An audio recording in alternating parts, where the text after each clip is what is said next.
మా ఇంటి మొదటి శ్రావణ శుక్రవారం అండి ఇది. మా మోక్షిత పుట్టిన తర్వాత వచ్చిన మొదటి శ్రావణ మాసం. అందుకే చక్కగా నేను మా మోక్షిత ఇద్దరు కూడా రెడీ అయ్యేసి దేవుడికి ఈ విధంగా అయితే పూజ చేశామండి. ఈ వీడియోలో అంతా కూడా క్లియర్గా చూపిస్తాను. నేను ఎలా అయితే శ్రావణ శుక్రవారం పూజ చేశానో ఇక్కడ చూస్తున్నారా? ఈ విధంగా అయితే నేను సింపుల్గా శ్రావణ శుక్రవారం పూజ అయితే మొదటి శుక్రవారాన్ని ఈ విధంగా పూర్తి చేసుకున్నానండి.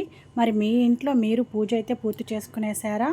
ఇక్కడ చూస్తున్నారా, పాప దేవుడిని చూసి రామ్ రామ్ సీతారాం అని చెప్పి భజన చేస్తూ ఉంది. ఈ విధంగా వాకిటి ముందర అయితే గడపని పూజించుకొని సింపుల్గా ముగ్గు అయితే వేసుకునేసానండి. ఈ విధంగా దేవుడికి పూజ అంతా అయిపోయిన తర్వాత నేను మా మోక్షిత ఇద్దరం కలిసి ఫొటోస్ని అయితే తీసుకునేసాము. మా మోక్షిత పుట్టిన తర్వాత మొదటి శుక్రవారం కదండి, అందుకనేసి ఈ విధంగా ఇద్దరం కూడా ఫొటోస్ అనేది తీసుకుంటూ ఉన్నాము.